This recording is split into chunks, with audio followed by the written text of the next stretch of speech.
Jesus Christ is the reincarnation of the Buddha in a different culture at a different time, to a different people, but the same basic message. In the life of Jesus, the week before he died is going to be the most dramatic single week in the history of planet Earth. He had to access the Akashic Records, plug in to other great teachers. I put God on trial for crimes against humanity. And the net result was that the wrong person was on trial, that we have created a God in our own image and likeness. Life is a jigsaw puzzle that we've come here to solve. Every piece that's there is necessary, and every piece that's necessary is there. You can look everywhere and find nothing if you don't know how to look. We're in our evolutionary trajectory, the inspired evolution. Our evolution right now is moving from the Biosphere to the Noosphere.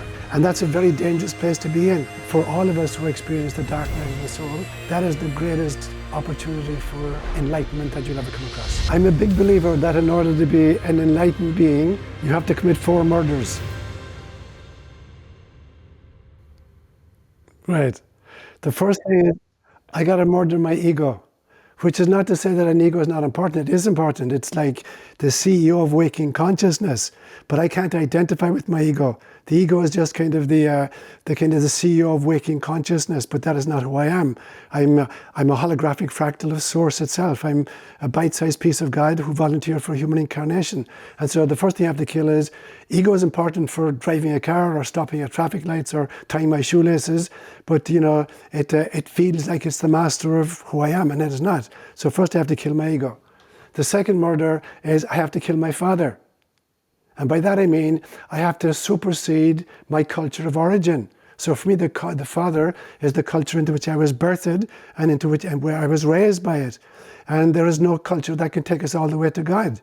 And so we have to learn to transcend the culture, not abandon it, but include and transcend it. And so when I look at, for instance, the boy Jesus who got lost in the temple at age 12, and his parents are looking for him for 3 days. They say, why did you do this? Your father and I have been freaking out. Where were you? And he says, didn't you realize I must be about my father's business? And there's a great tradition that he actually began, there's a big gap from age 12 to 30, and that Jesus may have visited India, Tibet, Persia, Egypt, and encountered all the great wisdom traditions and learned from them and came back, and then he was ready for his ministry at age 30. So he's killing his father in the sense of his culture of origin, superseding it, going beyond it, incorporating but going beyond it. The third murder is, I have to kill my guru. There is nobody who can take me all the way. A guru can take it a lot of the way, but there's a place that you need to go to that no guru can lead you. Where nobody has ever visited before. So it's not out of disrespect for the guru, it's the realization that the object of the guru is to take you and that set you free, to continue the journey on your own. And the fourth murder is, I have to kill God. In other words, I have to supersede any theology. Anything that claims to be God is not God. There was a very famous Christian mystic called Meister Eckhart who said in the 1300s, he's speaking in German obviously, he says, I prayed daily to God to rid me of God. So he's using God, capital S, the ineffable source of all that is, the mystery about which we can say nothing, which we can experience, but we cannot articulate on the one hand, and then the theology which tells us what God had for breakfast. And so he said, I would pray daily to God to rid me of God. So when I think then of the spiritual journey, I have to be prepared for these 4 murders: the ego, the father, the guru, and God.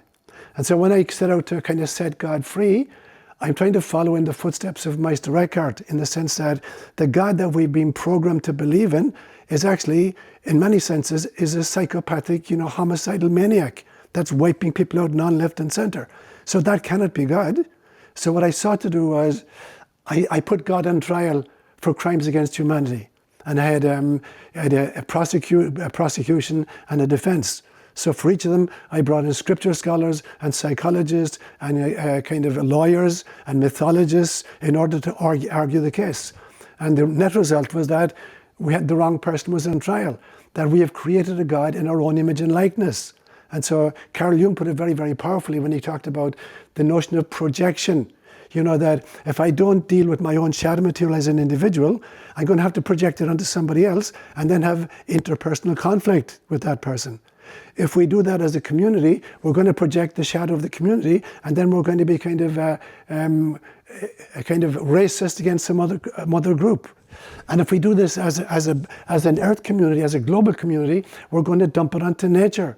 So you look, for instance, at there's a thing called the North Pacific Garbage Patch, which is a kind of an island the size of Texas, which is filled with plastic that has been dumped off the east coast of Asia and the west coast of North America and all the ships at sea.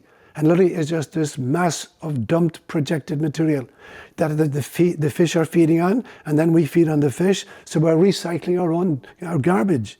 Now, I think we do that as a global community, that we dump our unacknowledged shadow material, onto nature, and then we treat it abysmally. Now, I think the claim I make then is that's the God we've created. That we have been created in God's image and likeness, but we have returned the favor, and now we've created a God in our image and likeness. And it is this homicidal, pathological maniac that many, many religious traditions have created that allow us then to kill and to maim and to murder other people. So my task then in setting God free was to come to the realization that we are literally built in God's image and likeness, but we've had the audacity to try to remake God in our image and likeness. So now we got to own our own shadow material as individual people, as cultures, and as a global community. And then we're free to really experience God as she really is. I love how you called her out as she really is.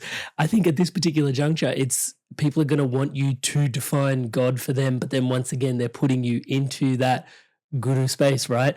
And that's really interesting because when you go through the book, obviously it's interesting how you brought us to like interfacing with God as well, because you had to go through science, you had to go through spirituality, and not just that, you had to also go through psychology. Like you had to sort of interface with these key frameworks, and we're going to get to cosmology in a sec, but I couldn't help but reflect on, this metaphor. This it's almost like a story that you told, which was. And feel free to enlighten us. Maybe you should share it. It's about the tracks in the desert and not to follow them into. Yeah, can you share that one? Yeah, Because I've read this particular juncture in the conversation. Yeah. Like, I think that's really, really. That was actually a statement made by a very famous Indian teacher, yogi. I don't know, it was Ramana Maharshi or some great Indian guru who said one time, if you encounter the tracks of religion in the desert, follow them. But don't go where they're leading, go back where they came from. Yeah, because every religious system is predicated on some kind of a deep mystical inspiration. But then the following stages happen almost inevitably. I see this in religion, I see it in NGOs, I see it in politics, I see it in economic models, I see it in educational systems. So you start out with some kind of a really awesome, charismatic avatar, a Jesus figure or a Gautama Siddhartha figure or a Mahatma Gandhi or a Guru Nanak character. And so this person starts out with this brilliant mystical intuition. And he's a very charismatic teacher. And so a kind of a group of disciples gather around him. Stage 2 is the disciples gather around the teacher. Stage 3 is almost inevitably the teacher is going to be whacked, is going to be killed, assassinated, because he's a threat to the social establishment. So stage 3 is he's going to be taken out of circulation. Stage 4 is now the group of disciples decide to form an organization in his memory. So now you've got an organization. Stage 5 is almost inevitably some kind of a self-appointed oligarchy will rise to the top of this organization and take control of it and then lead it where the guru did not intend it to go. And then stage 6 is they're going to create a kind of an orthodoxy. In order to be a member of our group, you've got to believe A and B and C and D. And if you don't, we'll create an inquisition. We'll torture you and kill you. And if we're strong enough, stage 7 is we'll go outside the group and we start crusades against people who won't join our group. So you won't join our group, we're going to kill you. So that's like stage 8. And then at stage 9, some kind of a new avatar rises and says, guys, that is not what the teacher had in mind. So you get a character like, for instance, in the 1200s, you had a Francis of Assisi, who had a meeting with the Pope and says, this is not what Jesus was about. Jesus had this extraordinary love of nature. He had a kind of a sense of poverty. He didn't own anything himself. It's not about big buildings and kind of driving great cars, becoming a multimillionaire or whatever. That's not what the master was about. And so he starts the Franciscan order with vows of poverty and a love for nature, And so you think, okay, now it's rectifying itself. But what happens within 200 or 300 years, it is the Franciscan order that was founded by Francis, who's now in charge of the Inquisition. And now they're pulling Christians literally from limb to limb. And so you get the same cycle happening again and again. So we have to be really, really careful.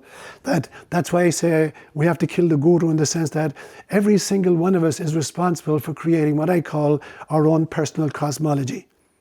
Every one of us we're living according to some kind of internalized philosophy of life. And where do we get it? We got it from our parents, we got it from our teachers, we got it from the mass media, we got it from the church leaders, we got it from our politicians. And so, but it has been unconsciously acquired. And so you put us in any situation, and I'll say something, and you say to me, Sean, why did you say that? I said, well, seemed like the right thing to say. Or I say, Amrit, why did you do that? Seemed like the correct thing to do. So what made it the right thing to say or the correct thing to do? What made it the right was that I have an internalized philosophy of life that I've kind of acquired unconsciously, and now I'm accessing it unconsciously. And I have no idea why I said that, except that, I've been programmed to do that. So I keep saying to people, you have to create your own personal cosmology. You have to examine your belief system and bring them to full consciousness. And this is what all the great teachers tell us. You had Gautama Siddhartha calling himself Buddha, which means I am awake. You have Socrates saying, the unexamined life is not worth living. You have Jesus Christ saying, if the householder knew at what stage the thief was going to break in and steal, he wouldn't go to sleep. So it's about being awake, coming awake. So when you come awake then, you have to create your own personal cosmology. And I think what I say to my own people is, the skeleton of a personal cosmology is the answer to 4 questions. And then you can flesh it out on the basis of these 4. The first one is, who is God? When you say God, what do you mean by that? Are you talking about some kind of a distant, demanding deity? So you have to define it for yourself. Yeah, you've got to define it for yourself, precisely. The second question is, when I say I, what do I mean by I? And India has done a better job on that than any philosophy I've ever encountered. The notion of the core identity. Who am I? I'm not my physical body. I'm not my thoughts, I'm not my emotions, I'm not my relationships, I'm not my profession, I'm not any of these things. So what I say is, I'm a spirit in a spacesuit. I volunteered for Reincarnation. I'm a soul on safari on planet Earth. I'm a bite-sized piece of God who volunteered for Reincarnation. So what is my answer to that question, who am I? Thirdly, who is my neighbor? When I say neighbor, what do I mean? Do I just mean the person kind of, who votes the way I vote or thinks the way I think? So what does neighbor mean? And then fourthly, what is my mission? What did I come down here to do? What was my purpose? When I said to God, here I am, Lord, send me. I will hold your people in my heart. There's this great statement in the book of Isaiah. Isaiah flourished about 740 BCE, and he has this extraordinary vision in the temple where he sees the angels of God ascending and descending. And God says, God has a mission in mind, and he says, whom shall I send? And Isaiah says, here I am, Lord, send me. I will hold your people in my heart. And every single one of us did that. You, Amrit, did that. I did that. There's not a human being on the planet who didn't raise their hand and say to God, here I am, Lord, send me. I will hold your people in my heart. But we come down here and we have complete amnesia for who we are, who the neighbor is, who God is, and what my purpose is. And so it's about waking up to that reality. So consciously developing a personal cosmology is hugely important to the spiritual journey. And I say that if it's an adequate cosmology, it should do 4 things for me. The first thing is, it should make my soul sing, if it's an adequate cosmology. The second one is, it should stretch me out of my comfort zone. The third one is, it needs to be able to explain every experience I have. No matter what idea or what experience I have, it should be able to fit somewhere into my cosmology. Otherwise, the cosmology is not adequate. And the fourth thing is, it needs to be constantly updated. As I encounter new experiences, I have to constantly update my cosmology. So it's a lifelong process. In fact, a multi-incarnational process. You inspired soul. Just wanted to take a quick second to thank all of you that are subscribed to the channel. Thank you so much for your incredible love and support. To all of you that haven't yet subscribed, please do take a moment, hit that subscribe button just below. As I'm saying the word subscribe, it's lighting up in the colors of the inspired evolution behind me, but the button's just below. Hit that subscribe button, hit the bell notification icon. It helps with everything we're doing here, championing love, positivity, and wisdom around the world. Everything you see around here is powered and empowered by your subscription to the channel. Thank you so much in advance for your incredible love and support. One of the interesting, and I do want to ask you about in the incarnation process as well, but one of the interesting things also is that when you're figuring out, because you had this like 2-bucket experiment that you created with yourself as well when you were starting to understand your own cosmology. Maybe you can describe that a little bit to us, because I think that's super practical in terms of us even being able to, because these are not small things to state, to, you know, kill your guru, to, you know, like to murder your father, you know, and the culture that you've come from basically. But these 2 buckets, it was such a practical way to just access this. Yeah, and so I worked in East Africa for 14 years in a very remote, kind of a semi-desert area, and it's almost right on the equator. So you get 12 hours. Kenya, right? In Kenya, yeah, East Africa, yeah, and you know, so the sun went down pretty much at 6 o'clock every day, right around the year, and came up at 6 in the morning. There's no way, being Irish, I could go to bed at 6 o'clock in the evening. Not a bloody chance in hell. So I would have a bunch of candles on the table in front of me, and I'd be writing. And I set out to examine my own cosmology. So I'm raised Catholic, I'm Irish, you know, I'm a missionary. I'm working with a different group of people with different spirituality coming from African mythologies. And so I sit down and I think, what is my personal cosmology at this stage of my life? So one by one, I began to examine the tenets I kind of adopted unconsciously from being Irish and Catholic, you know, and a priest. And so I would take it item by item and say, if I had been born Hindu, would I believe this? And if my answer was yes, I would believe this, no matter what group I was born to, I'd believe this. Okay, put that into the yes bucket. If I took something and I said, if I were born Muslim, you know, or Jewish, would I believe this? And if my answer was no, there's no way I could believe that, I put it into another bucket. So if I came across something that said, for instance, that there's a man in Rome called the Pope and he's infallible. When he speaks ex cathedra on matters of faith and morals, he's infallible. Do I really believe that? If I were Buddhist, would I believe that this guy in Rome is infallible? No bloody way. So I put that into the no bucket. If I examined, you know, as you would that people should do to you, do you also to them in like manner. Whether I was born Sikh or Muslim or Hindu or Buddhist, would I believe that? Absolutely. So put that in the yes bucket. So I spent many years creating these 2 buckets. And then I discarded the stuff that I wouldn't believe if I hadn't been born Catholic. And then I now am building my new cosmology around the stuff that I could get behind and accept and say yes to, no matter what culture I came from or no matter what religious system I came from. Yeah, I think that's super grounded in the way that it helps us, actually just delineate, because what you're seeking for there is universal truth in some way. I am in love. I'm going to turn into a fanboy for just a sec. Your definition of truth, Okay. so simple and so effective. Please, can we have the definition of little t truth and big T truth, please? Sure. So I differentiate then, Amrit, between truth and fact. So I say that something can be factual, but not true, and something can be true, but not factual. So for me, my definition of truth is something is true if it transforms me and aligns me with God. And something is ultimately true if it transforms me radically and aligns me permanently with God. So my test of truth is it a transformative viewpoint that I hold? Because otherwise something is factual, like whatever the Dow Jones is today, I have no idea what it is, but that's a fact. Is it transformative? Not in the least. Now, can something be non-factual and still true? Can it be transformative? Absolutely. And I use the example of a great story that Jesus told one time. It's called the Good Samaritan. And he's been queried by one of the kind of biblical scholars of the time. And this guy says to him, which is the greatest commandment of all? Now, there are 613 precepts in Torah, in the Jewish law system. So he's asking Christ, pick out the most important out of 613. And Christ says, very simple. Love the Lord your God with your whole heart and your whole soul and your whole mind. And then he says, even though you didn't ask for it, I'll tell you what the second most important one is. And the guy says, okay, what is it? He says, love your neighbor in the same way that you love yourself. And the guy's flabbergasted, but he doesn't want to give up. And he said, yeah, big deal, but who's my neighbor? So he thinks he kind of floored Jesus. And Jesus being a great teacher, he'll always use story.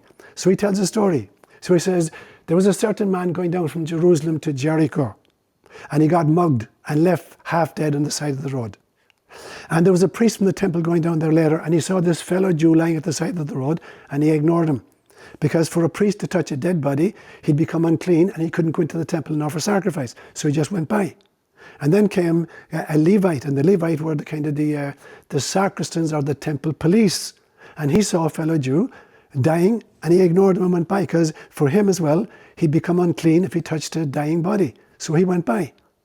And then a Samaritan came down, and the Samaritans were deadly enemies of the Jews. And the Samaritan sees this Jewish man dying at the side of the road. He picks him up, he tends to him, he pours wine into the wounds to cauterize them, puts him on his own donkey, takes him down to Jericho, checks into a hotel, and he's looking after the guy. And then he says to the hotel keeper, I need to go off in business for a few days. Can you look after this man, and I'll pick up the tab when I come back. And then Jesus says to the guy, who do you think is the neighbor to the guy who fell among robbers? He said, obviously, the Samaritan. Now, if you were a journalist from kind of the Jerusalem Post, and you were listening to this, you says, there's something really fishy about this story. I don't believe this. So you go over to the temple and you knock on the door, and the high priest comes out and he says, here, did such and such a thing happen? Did one of your guys go down to Jericho in the last week and see a man lying at the side of the road and just ignore him? And the priest says, let me go in and check. And he goes in, guys, listen up. Anybody here been in Jericho in the last few months? No, didn't happen. And then he goes over to the Levites and he asks the same question. No. And then he goes down to Jericho, and there's only kind of 6 hotels in Jericho, and he visits each of the hotels and says, by any chance did a Samaritan come in here with a Jewish man and pick up the tab? And the guy says, are you joking me? I'd remember that. No bloody way that happened. And then you go back to Jesus and say, you made that up. That's a crock. So was it factual? It may not have been factual, but was it true? It was absolutely true, because anybody who heard that story got completely transformed by it. The realization that everybody is your neighbor, particularly anybody who's in need, that is your neighbor. So was it factual? Possibly not. Was it true? Absolutely true.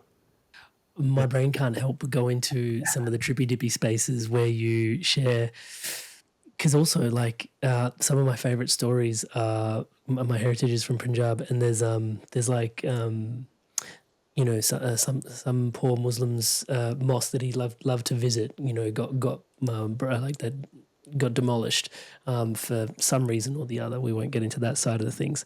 But then, you know, together, him and his Sikh brother, like they build the mosque back together, you know. And it's not to sort of say Sikhs are like this, but it's to say like, you know, and it meant so much to the Sikh to be able to give that to his Muslim brother, to be able to restore his faith so that he could pray, so that he could worship.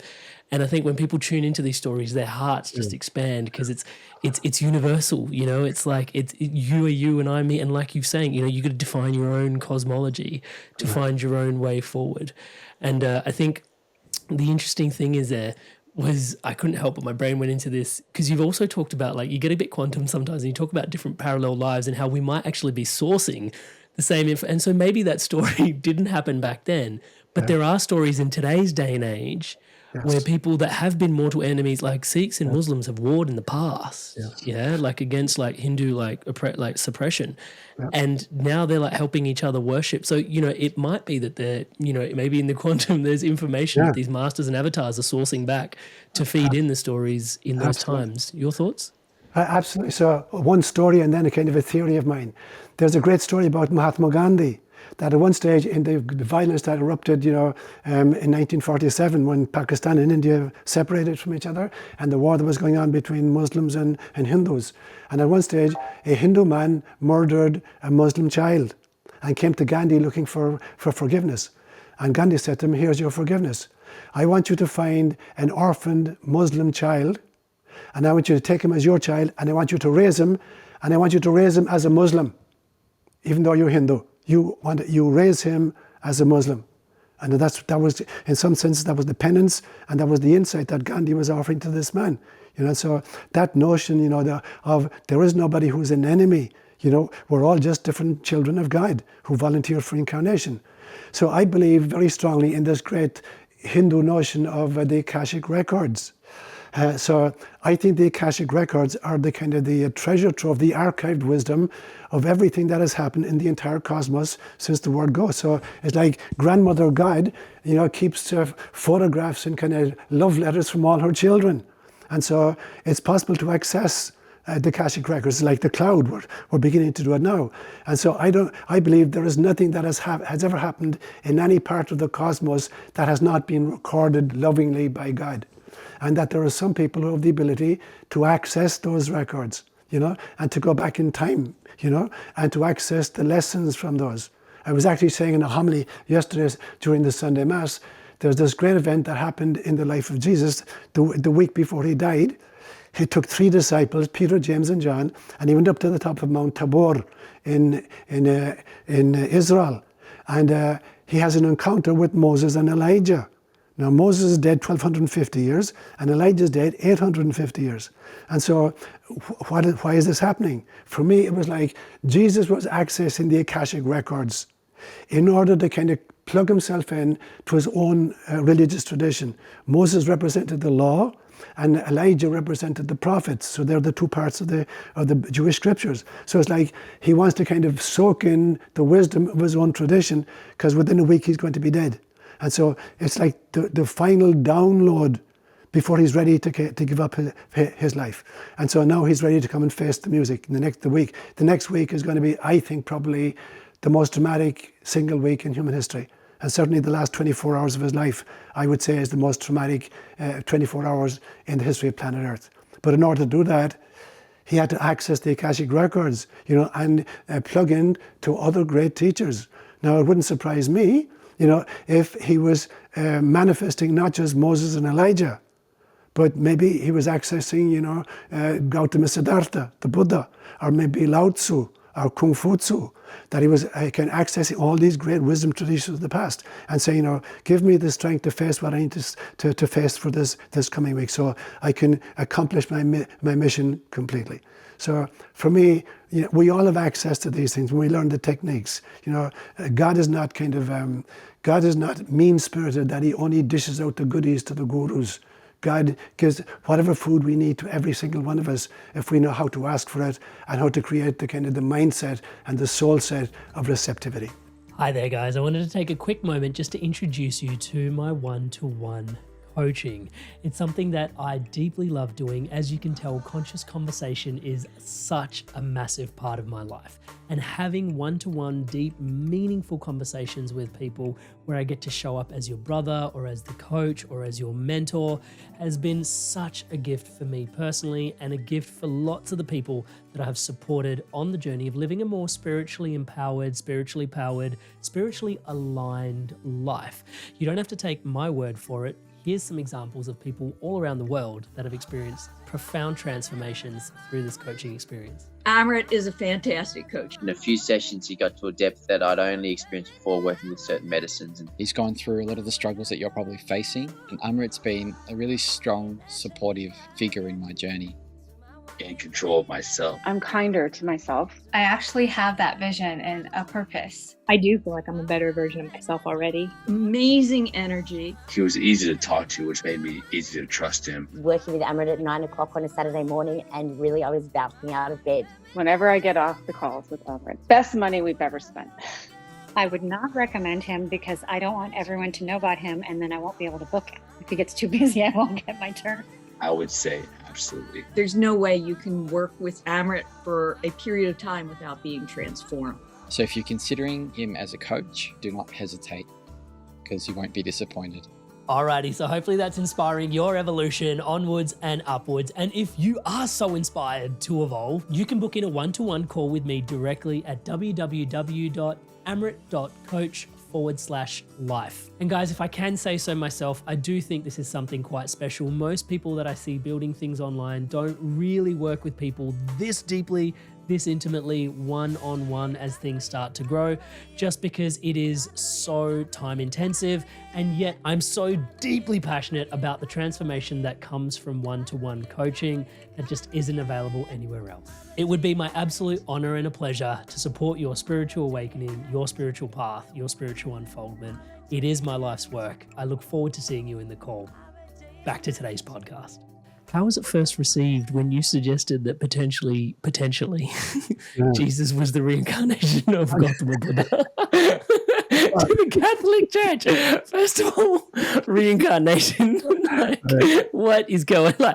Anyway, brave soul, please enlighten us. How did that go? To bring us into the moment. Well, it's interesting. I've been a heretic since I was a little child. I was telling a story yesterday to my own group. When I was a little child, I was raised by my paternal grandparents for the first 6 years, and my great-grandmother was still alive. And she would make all of us kneel down every single night. We prayed the rosary, which is a prayer dedicated to Mother Mary, yeah? And so we had my grandparents, my great-grandmother, my 7 aunts, uncles, and myself. And we'd kneel in a semicircle around the fire with our elbows on seats, praying the rosary. And at the end of the rosary, there was something called the trimmings, where every person would get to pray for a special intention. Like, I hope I'll do well in my exam, or, I hope that, Michael Murphy, who was sick, is going to get better, whatever it was. So when it came to my turn one day, I found myself saying, please God, let the devil back into heaven. And my grandmother says, God almighty, child, what are you saying? And my great-grandmother said to her, she said, Francis, leave the child alone. God knows exactly what he means. Now, I didn't know what he meant. I was thinking, did I want the devil to go back into heaven so that Jesus could keep an eye on him, so that he wouldn't do any more damage? Or was I filled with compassion even for the devil? But that was my first heresy at age 5. And so I've had a long trajectory of heretical saying. So in Palo Alto, one Sunday morning during the homily, during the Mass, I said that. I think I really have a belief system, that Jesus Christ is the reincarnation of the Buddha. 550 years later, that it was the same great Mahatma coming back in a different culture at a different time, to a different people, but the same basic message. And so I remember I was giving a retreat in Palo Alto to the Presbyterian Church way back in, I think it was about 1995. And the theme of the retreat was 7 lectures for 1 a week for 7 weeks during Lent. And the theme I chose was, will the real Jesus please stand up? And so I'm meditating constantly about, what do I need to say to these people? And I have this powerful experience of Jesus coming into the room with me. And I had just been reading the passage in John's Gospel where it says, I am the way, the truth, and the life. Nobody comes to the Father except through me. And I said to Jesus, did you say that? And he said, yeah, I did. Because the way is love, and the truth is love, and the life is love. There is no way to get to the Father except through love. And then he went on spontaneously, he said, and the Buddha is the way, the truth, and the life. Nobody comes to the Father except through the Buddha. Because the way is compassion, and the life is compassion, and the truth is compassion. You cannot get to the Father except through compassion. And so here I'm thinking, Jesus and Buddha just saying the same thing, basically. So what they mean is, it is not me, Jesus the carpenter from Nazareth, that you have to believe in me, and you can't get to heaven unless you become a Catholic. He was not saying that. He was saying there's only one way to get there. It is love. There's only one way to get there. It is compassion. So you can only go through the Buddha, and you can only go through Jesus once you understand that one stands for love and the other stands for love in action, which is compassion. Taking things out of their very base literal concept and then elevating them into metaphorically what they're actually communicating to us on a really deep, energetic, spiritual level. It almost seems like a necessary approach in order to really, I don't want to use the word grok, but grok the understanding of what's actually being communicated. In terms of still flitting around the defining our own cosmology, you mentioned before 613 precepts. I know, you also went back at a certain point to a point in somewhere in Ireland where, they didn't really speak modern language. They spoke the native tongue more. And you found 423 proverbs. And I think I really wanted to double click on that because we run the risk of at this point in the conversation being like, just shed the past, define your own cosmology.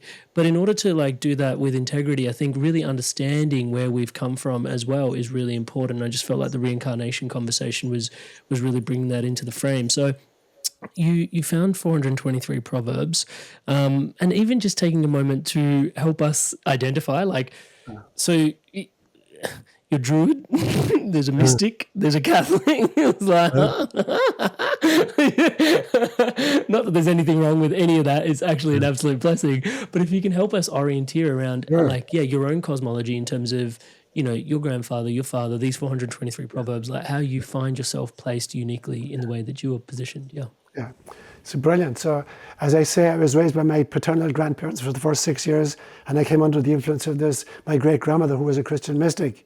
And then after age 6, I went to live with my maternal grandparents, and my grandfather on that side was basically a druid. He was the best storyteller I've ever come across in my life. He was a great musician, and he was a great Irish step dancer. And so I absorbed the great mythology of Ireland from him, and I got the ancient folklore. And I came to the realization that mythology is the archived wisdom of a culture. In some senses, mythology is to a culture what the Akashic Records are to the cosmos. Yeah?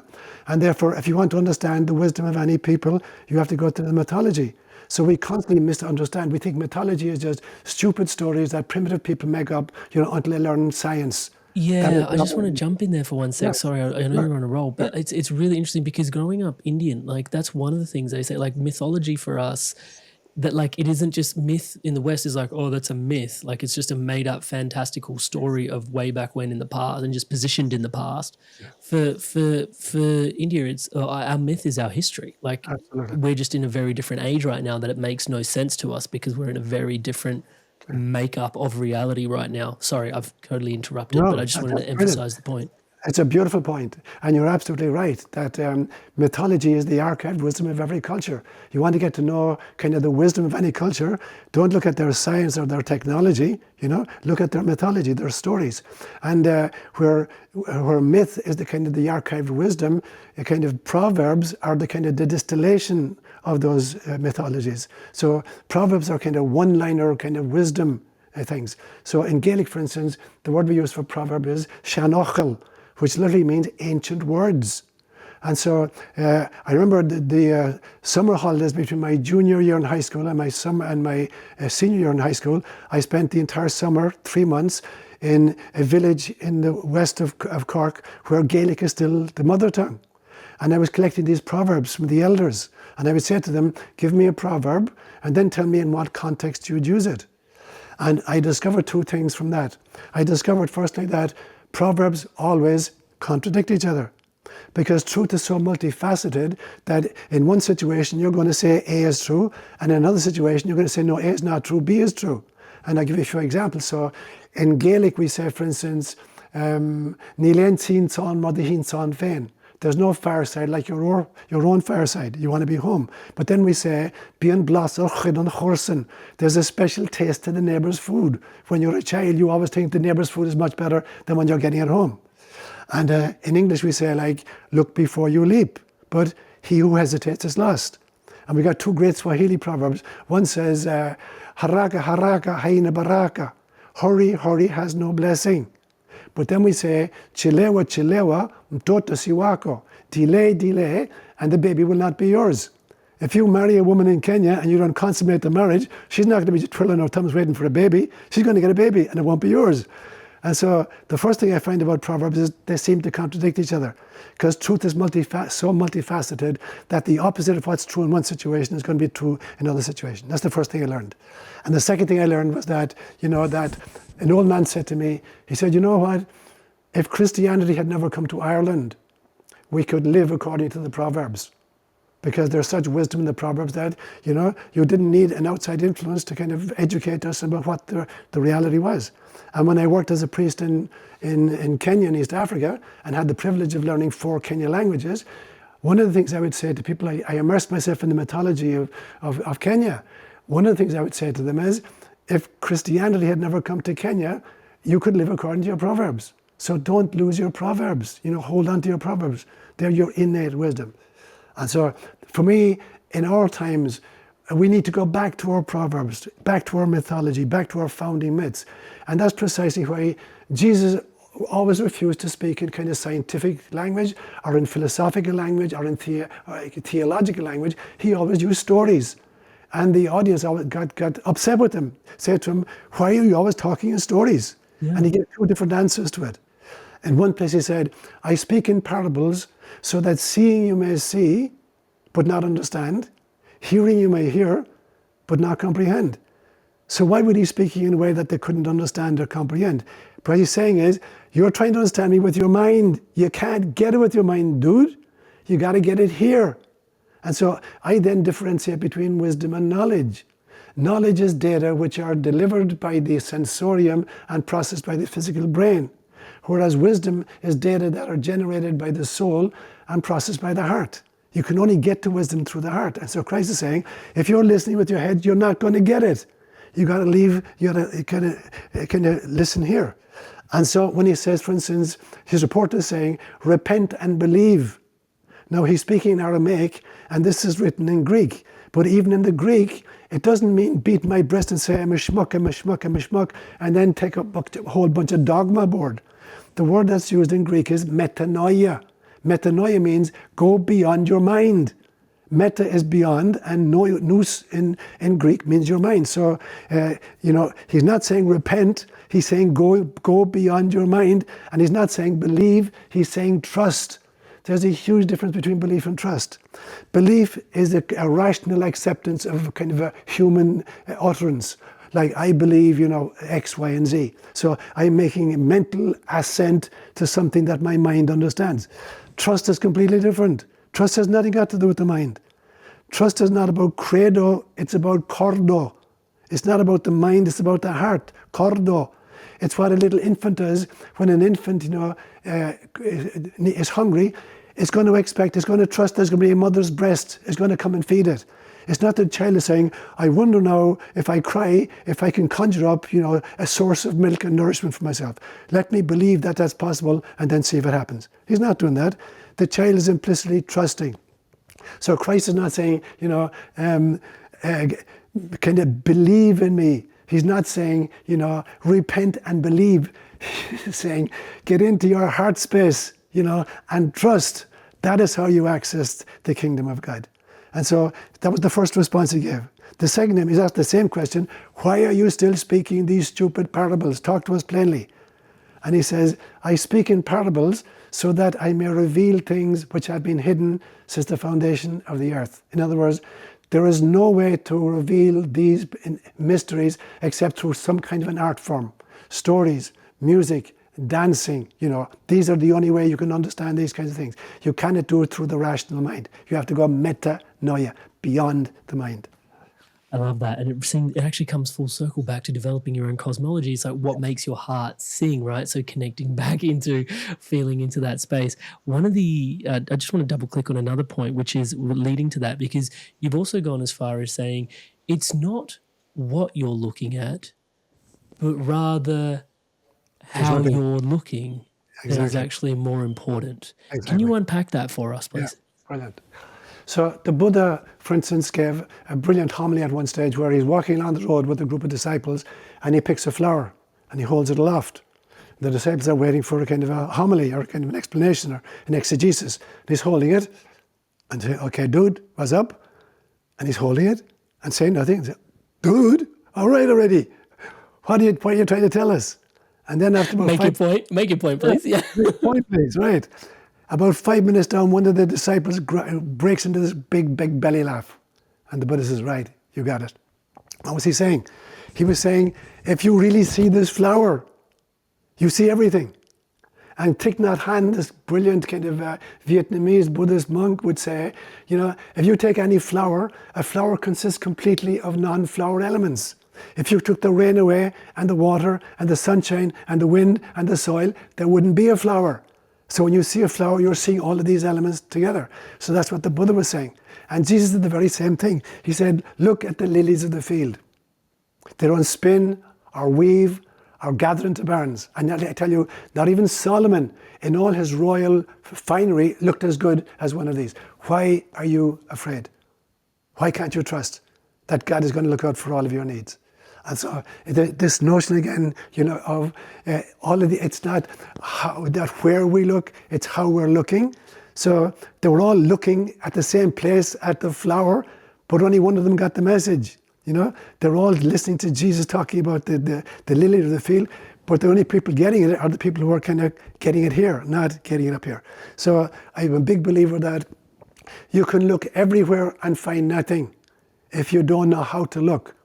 If you do know how to look, it doesn't matter where you look, you'll find everything. Yeah? So it's how you look that's important, not where you're looking. Yeah, I had this very trippy experience the other day, and it's going to sound like I was on mushrooms, so pardon for that. But I was sitting out there in the backyard, and there's a creek that runs by, and I was just sitting there in meditation, and I popped out on the other side. And when I popped out on the other side of the meditation, I was just taking a moment to just absorb, well, the environment, but then also just the concept of like an atmosphere. I know this sounds like I'm on mushrooms when I say it like this, but just the concept that we have an atmosphere, Yes. like what it gives the ability for us to experience, like I'm breathing out what the tree's breathing in. Like there's this, it's almost like this embryonic layer that the earth can actually experience what it needs to experience. And like people are having these incredible journeys going through this atmosphere, and it's such an enabling thing. And it was palpable. It was almost like I was a fish that woke up in the water recognizing, oh my God, this is not just empty, this is water. Like I was like, and I was having this visceral cellular sort of transformation, just grokking the fact, atmosphere. It wasn't probably one of my finest moments, but it actually really was one of my finest moments. It's really beautiful, Amrit. It's really, really beautiful. Absolutely beautiful. So I have a theory about that to build on that beautiful experience you just shared with me. And that is, there's this Hindu model that there are at least 7 levels to the body. There's the physical body, which is vibrating between infrared and ultraviolet, between 400 and 700 nanometers, so that we can see and hear and taste and touch. So that's the first level, the physical body. The second level I call the etheric body, the energy template, of which the physical body is simply a printout. The third level is the astral body, the place of our emotions, and the place where all of the experiences of the incarnation just ending are archived when we die. And then the fourth level is kind of the mental body, is kind of Plato's ideal realm, the place of the archetypes. The fifth level is the psychic body, the place of, telepathy and clairvoyance and clairaudience, clairsentience, psychokinesis, precognition. The sixth level is the soul self, and then the seventh level is cosmic being. Now, I think the planet itself has the same 7 levels. So the first level, I call it the physiosphere. That's the third rock from the sun in this particular solar system, is this rock. Yeah? The next level, the next layer around it, is the atmosphere that you just experienced. And for me, the atmosphere is the womb of the planet. The planet had to create a womb for itself in order to birth life. So the second sheath is the atmosphere, the birth of the womb of Gaia. The third level then was the flora that emerged. And so now there's a life force emerging from the womb. And so we get flora and fauna emerging from that. And so that will be kind of the third level of Gaia. The fourth level of Gaia, so I would call it the Noosphere, the kind of the word that Teilhard de Chardin used. And the Noosphere is the sheath of consciousness that surrounds the Biosphere. So the third level, was the Biosphere, flora and fauna. Now there's the sheath of consciousness, like the internet, for instance. But there's a much older, ancient one in Noosphere. Now, we're in our evolutionary trajectory, and this is the Evolutionary podcast, The Inspired Evolution. Our evolution right now is moving from stage 3 to stage 4, from the Biosphere to the Noosphere. And that's a very dangerous place to be in. It's like traveling in space through the asteroid belt. Because when we develop technologies of nuclear holocaust and ecological degradation, we could literally destroy the entire biosphere. So in this space in between, it's a very dangerous place to be. And we need to handle it very, very carefully. But there are 3 more stages beyond that for Gaia. The next one I call the anima sphere. Anima is the Latin word for the soul. So there's the soul sphere. Once we've really grokked and understood the noosphere, the mental one, the next invitation is the soul sphere of the planet. And then the 6th one I call the pneuma sphere. Pneuma is the Greek word for spirit.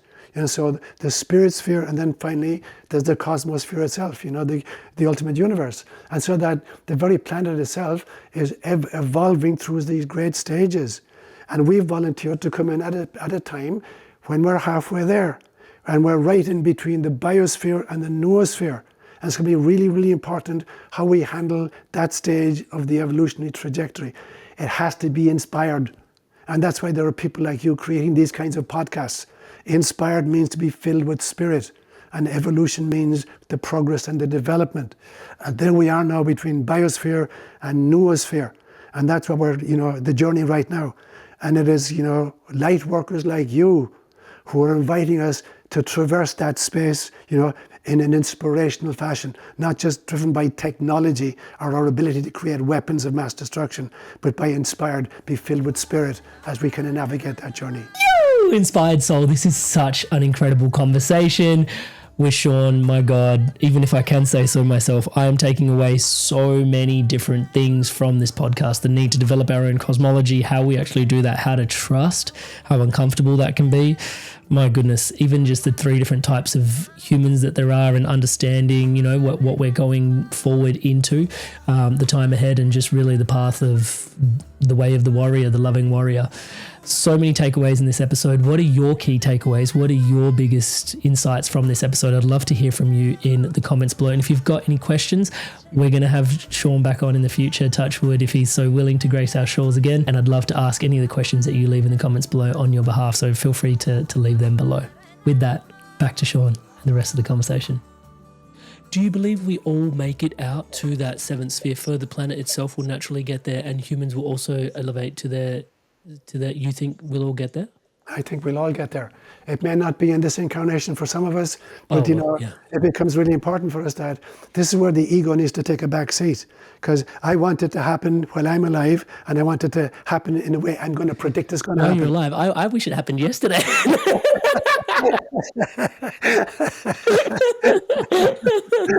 Sorry, I interrupted. Sure, that's brilliant. Absolutely. Yeah. Welcome to the human family. That's where we're all at. All of us want this to happen yesterday, and I want me to be right that I predicted how it was going to happen. And we have to realize this is God's gig.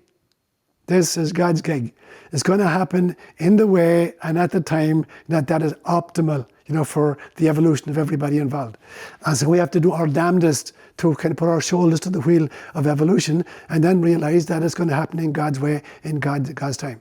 But ultimately, since we're eternal beings, all of us are going to experience the fruits of that evolutionary trajectory.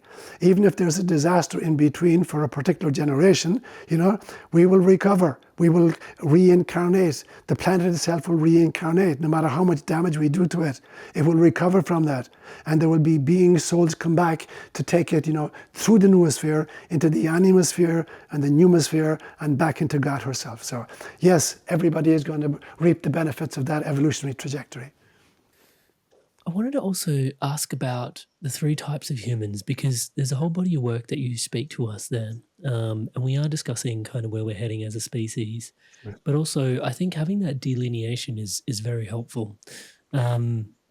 I was going to try and segue from there earlier when you were talking about the Good Samaritan and the different approaches we have. And I'll just, if I can take a quick sec, there was actually this really fascinating experiment that they did where, and this is more of a, pardon this, it's from a productivity frame, and we're in a very deeply spiritual, profound conversation here, if I can say so myself. But they studied, basically, someone was needing help on the side of a road, yeah? And the study was, these people are going to go past this person, will they help them on the way to their destination? And they pre-programmed a certain number of the members, like a certain sample size, by telling them the story of the Good Samaritan, and another sample size by not telling them the story of the Good Samaritan.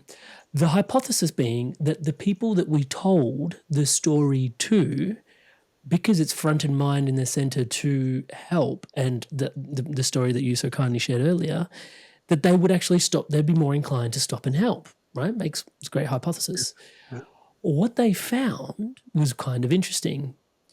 Whether they told them the story or didn't, it had a negligible impact on the actual outcome of whether they stopped to help. Wow.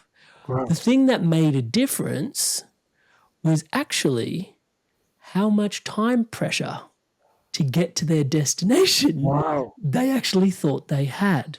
Wow. And when you were sharing about the Good Samaritan, I was like, oh, like we could segue into the 3 different types of humans as well that you speak to, because I think society is wired a certain way at the moment that we are really rushing around and living in this, like what they call 20% baked in anxiety. You know, it's like, yeah, it's really interesting the time that we're in. So that to sort of say, yeah, the three types of people when we think where we currently land in around that. That's fascinating. So very, very definitely, and the kind of the mental image we have of our life purpose is hugely important. That experiment, obviously. If my life purpose is about rushing from A to B to accomplish a whole bunch of self-appointed tasks or culturally appointed tasks or kind of business-appointed tasks, that's going to drive my behavior. If my understanding of life is that I'm here as a spirit in a spacesuit, that I'm a child of God among other children of God, and that my purpose here is to kind of be a beacon of love, I imagine they're the kind of people who are going to stop at the side of the road, even if they're going to be late for an appointment in the process. Because they identify as homo spiritualis in some way. Exactly. So that brings me up then to the story you've asked me to kind of share. So like you, I got a creek that runs about a mile away from my home. I live in the middle of the forest, and there's redwood trees, and there's two big creeks that run through my property. One is called Pina Creek. And I spent a lot of time down there. And when I had a dog particularly, I had a dog called Kayla, and she and I would spend hours and hours just trekking down there. And I had a lot of very powerful kind of astral experiences with beings. So I'm down there one day, it was December in 2012. And I'm down there, and when I approach the river, there's a guy sitting on the bank of the river with his feet dangling in the water. You know, and I've only once ever, I've been up here 30 years, I've only had one other occasion ever seen another human being down there. Ever. Once ever in my entire lifetime. And there's this guy, very, very secluded, in the middle of the forest. And there's just a little river running through it. And so there's this guy sitting there with his legs dangling in the water. And he looked like an old farmer from Oklahoma, you know, with this kind of dungarees on him, and he got a piece of grass in his mouth and he's chewing on a blade of grass. So I sit beside him, and I take off my shoes and I dangle my feet in the water, and I pick a blade of grass and I start chewing it. And in my mind, I ask myself the question, I wonder if he's going to tell me a story. And he turned to me and he said, I will. And so he's reading my mind. And the story he told me was this. He said, I am a denizen of a totally different galaxy. And I'm part of a group, you know, that seed life all over the cosmos. And we come to various planets, we choose planets, and we seed life. And we nurture that life. We come back on a regular basis, and we water it, we kind of fertilize it, you know, we prune it, we kind of graft stuff onto it. And he said, I watched that life trajectory take off and evolve over time. And he said, I can predict very, very accurately what that progress and what that evolutionary trajectory is going to look like up to the point where we give beings free will. And after that, all bets are off. Up to the first, you know, where it's almost like we've programmed them to evolve in the way in which we want them to evolve. And they do, until we give them free will. Now they can make choices for themselves. And at that stage, he said, all bets are off. We cannot predict how it's going to work out. And he said, I'm going to tell you now, your species, Homo sapiens sapiens, is at a trifurcation point. So not just bifurcation, but trifurcation. And he named the three pieces. He said, one of them we call Homo sociopathicus. And these are people driven by greed who are quite prepared to create wars and conflicts and to kind of grab the resources of the planet, you know, and they have no conscience whatsoever. They're genocidal maniacs who just regard people, you know, as resources to be used. And the second group, he called it Homo artificialis. These are going to be kind of cyborgs created by Homo sociopathicus to answer their needs. So they're going to be human beings who've lost their own kind of freedom and now are just in the service. They're beings that can be programmed, pre-programmed, you know, and hacked to do the will of Homo sociopathicus. And the third group, he said, they're the light workers. We call them Homo spiritualis. And these are people who remember who they are, and who remember why they came, and who remember what their mission is, that they came as light workers on the planet. And their job is to refuse to become Homo artificialis, to refuse to take whatever, you know, shots are necessary to be programmable or hackable, and who oppose Homo sociopathicus. And that is the struggle that this planet is going to face in the foreseeable future. And so you choose, you know, who you want to be. Which group do you want to join? Yeah, it was really interesting. We had Marianne Williamson on the podcast about some time ago, not too long ago, and she talked a lot about, I think it's a Nelson Mandela quote. Oh, I don't want to butcher it, but to the effect of, she went along to say that love, a power without love is corrupt, and we see that everywhere. Power without love, but she went on to say that many of us, she was self-identifying in that, because I was like, how come you're running for president? And she said, love without power is anemic. And I think there's this real call to arms about this way of the warrior. Because I think what I left that podcast with was with a hashtag, which sounds super lame, but hashtag wage peace. Like the idea that peace actually needs to be waged. Absolutely. It's like forces are waging war. Like, and so, because I think many people tuning into this podcast, I don't know what it's like for you, Sean, like tuning into the state of the world and the affairs that are going on at times, I'm like, am I living in a completely different reality? Like, what is going on out there? Like, it's beyond mind-boggling. It seems surreal to some degree, until you actually visit these places and you're like, oh my God, like this is horrendous what's actually happening here. I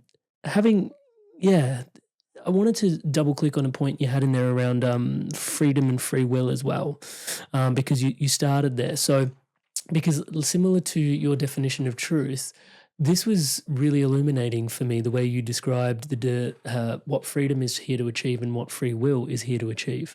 I think that nuance is actually utterly profound for people to grok. Free will is the ability to do as I please. Freedom is the ability to do as pleases God. So there's a huge difference between them. So free will exercise in a kind of on my own behalf in order to pull resources to myself, that is not true freedom. I'm only truly free when my choices are made out of compassion for everybody else. So I say that every single one of us is born, if you look at a spectrum between A and B, every one of us is born at A, and we're born complete narcissists. Every little infant is a narcissist. It has to be. It has to kind of seek milk and nurturance and cuddling and love from mother. So we all start at this end of the spectrum. But we're meant to move along the spectrum until we get over the halfway stage and we become a Mother Teresa's, and now we're in service to others until we reach compassion, where we're in total service to others. And then and only then have we freedom. In the meantime, we've got free will, but we're choosing the free will to make choices for selfishness. And if I continue to make selfish choices, then I start getting angry at people who have stuff that I want, and then I'm going to take it from them by force. And then there's going to be wars based on avarice of various kinds. And then I'm going to see the world as just resources to be grabbed. And so it becomes really, really important then that free will give way to freedom. Now, I get many times people ask me, do we really have free will here? And my answer to that is, we freely choose the life we're in. So if you take a few different kinds of ball games, you take, for instance, the All Blacks great rugby team. There's a particular number of people on the field. There's a particular kind of uniform. There's a very kind of a different shaped ball. There are different rules to it. You can tackle somebody, knock them to the ground. If you try that in soccer, you're going to be put off the field. Yeah. So it's a different shaped ball, a different number of players, different rules. There's an offside rule. Only one person can handle the ball. And so different games have different rules. Now, when we volunteer for Reincarnation, we are freely choosing a particular game. But when we come into the game, we have to abide by the rules of the game. So people say, you can't really be free, on planet Earth. I say, you can be free. You freely chosen to be part of a particular kind of game, and you knew what the rules were, and you agreed to play according to the rules of incarnation. And the rules of incarnation is, we do not have total control over the situation in which we find ourselves. All we can do is try to respond with love. But if somebody says to me, then you're not really free. I say, you are free. You chose to play this game out of love. Now, play it with love. That's your freedom. You're totally free to play it with love, or to play it for anger and selfishness. Yeah. I've been carrying this awareness that freedom is service and service is freedom, but I've never been able to articulate it as gracefully as you have. Thank you so much for sharing that. At this particular juncture in the conversation, I can't help but feel that setting God free is, yes, loosening the threads of, the cultural sort of projections on what we're emanating onto God to sort of find what is deeply within us and true for us ourselves. But in the process of that, also coming to grips, or surrendering the grips, I should say, to actually setting ourselves free in the process as well. And it's quite a slippery ontology that I'm landing in there. Absolutely. And you hit on a great word, ontology, for it. So in the book, I created a kind of a metaphor. I love to play with stories as well, in the tradition of Irish mythology and African mythology and Jesus' teaching. I love to play with stories and kind of metaphors and symbols. So imagine you have a family where the father has just gone out and bought a jigsaw puzzle, a big jigsaw puzzle, 5,000 pieces, and he's going to help the family create this jigsaw over the next several weeks. And he comes home and he puts it on the table. And he goes out into his garage and he's working on his Volkswagen Bug. And he comes back in, and his 5-year-old son has taken the box, torn the cellophane paper off it, opened up the box, and has spilled the pieces all over the house. There's some in the bathroom, some in the kitchen, some in the dining room, some in the sitting room, And to make matters worse, the dog has joined in the fun, and the dog found a cornflakes box and chewed it up, and there's hundreds of pieces of the cornflakes box mixed in with the jigsaw puzzle. Now, what the hell are you going to do? So the first thing the father has to do is he's going to have to gather up all the pieces of cardboard because he doesn't know which is which.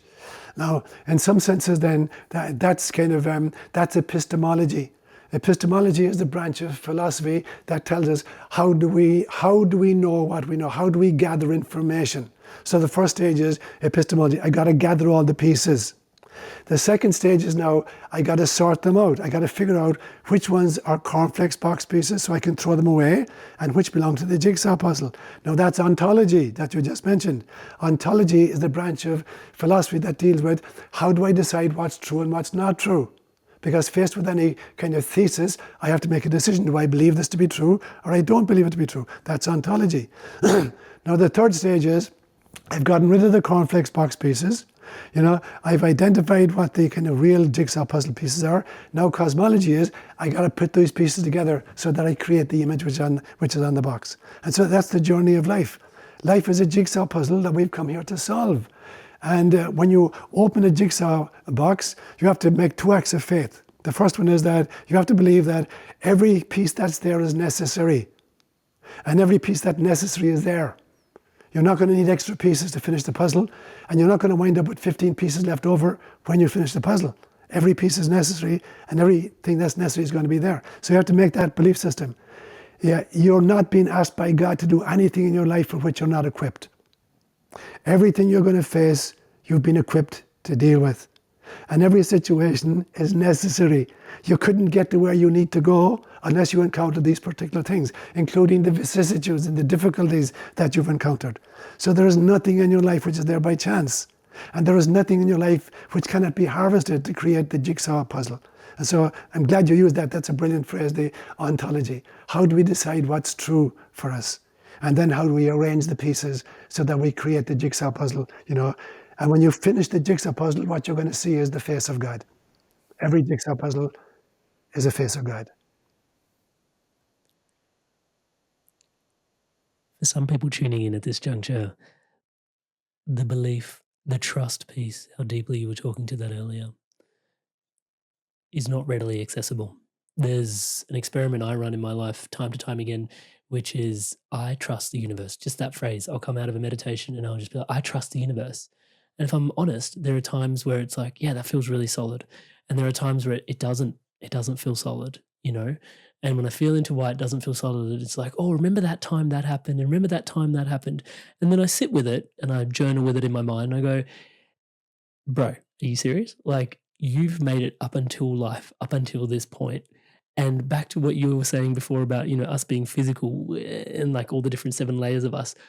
Like in the infrared and ultraviolet, we see 0.03% of the bandwidth of everything, right? Like there is so much at play. Yeah. And yet here I am having this human experience doubting. Yeah. But I sit there and but I can feel it in my body. Like there's an emotion there. Like I'm not trusting. And I just, generally allow myself to sit with it and just understand that, the folly of it all to some degree.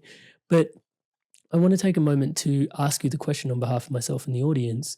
For those that struggle to trust at times, or just in general, how do you invite those people into deeper levels of trust? So that's a hugely important question. When I look, for instance, at the last 24 hours in the life of Jesus, and he's in the Garden of Gethsemane, the Last Supper just finished, he's in the Garden of Gethsemane, the disciples he brought with him have fallen asleep. They've had this big meal and they're all fast asleep and they're snoring their heads off. And Jesus has been tempted for the second last time by Satan. And Satan is trying to gaslight him. And I believe that Jesus Christ at that stage had the mother of all panic attacks, literally, so bad that he's sweating blood. According to the Gospels, he's sweating blood. He's having this outrageous panic attack because Satan is gaslighting him, saying to him, dude, there is no Father. You made this, if you pardon my French, you made this shit up. You're not on a mission. There is no mission. You're a carpenter. For God's sake, get out of Dodge as quickly as you can. Otherwise, you're going to be dead this time tomorrow. And Christ is thinking, oh my God, did I make this up? Was this a kind of hallucination? Right? Am I going to die tomorrow because I convinced myself I was the Messiah? And he's really having the mother of all panic attacks, and sweating blood as a result. And somehow in the middle of all of it, he's able to say, Father, if it is possible, let this chalice pass from me. There must be some other way that I can accomplish my mission rather than going through what's going to happen for the next 24 hours. Can't I do it some other way? And then finally say, this was what I agreed to. This was the agreement, that this is what I would likely experience. You parachute into planet Earth, into a colonized country under Roman occupation, and you become a popular speaker. There's only one way this is going to end. Crucifixion. You knew that. But you knew that what you were bringing to the world would exist, in perpetuity. There would be billions of people who would be inspired by what you did. So there's your choice. You can back out, you can run at this stage, head for Egypt again, get a donkey and head for Egypt, Somebody else is going to have to do it. Somebody's going to have to volunteer to do, what you signed up to do. So there's your choice. Do you want to go ahead or do you want to call it a day? And Christ says, okay, I'll go ahead. And the very next day on Calvary, Satan comes for the final time. He's hanging on the cross in excruciating agony. I mean, crucifixion is probably the cruelest torture ever devised by human beings.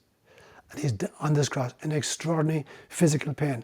But worse than his physical pain, he feels again for the last time he's been abandoned. He shouts out in Hebrew, Eloi, Eloi, lama sabachthani.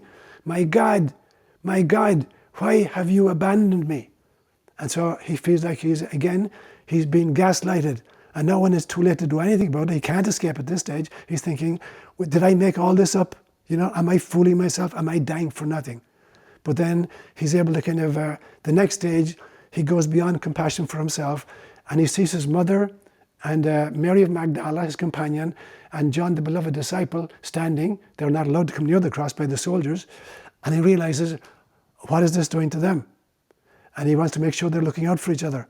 And all he can do is move his head. And he says to his mother, Mother, look after John. John, look after my mother. So he's making sure they're looking out for each other. So now his compassion is extended, to his family and friends.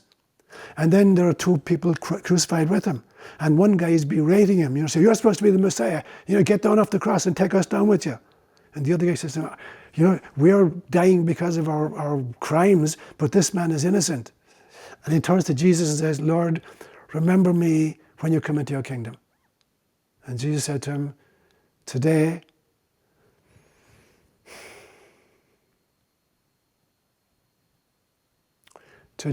you will be with me in paradise. And so his compassion now is going out to a fellow sufferer. And then finally he looks down from the cross and there's soldiers playing dice for his garments. Who's going to own his tunics? And he looks at them and then finally says, Father, forgive them. They have no idea what they're doing. Yeah. And so for me, there's the kind of, for all of us who experience the dark night of the soul, it's part of the journey. And it's to test our resolve. And so we're going to experience it and we're going to feel like we've been gaslit by life and betrayed by friends and family or whatever. Most of us are going to get to that situation. Now, that is the greatest opportunity for enlightenment that you'll ever come across. This is not a kind of a punishment for not doing it properly. This is the realization that you have deserved and you have kind of merited coming to a place where you're going to kind of get over this final hurdle and realize that there is only God, there is only love, that you volunteered for this out of the love in your heart and of your love for other human beings. And that you can then take that, the suffering that you're experiencing, and now turn to the guy on the cross beside you and say, today you will be with me in paradise.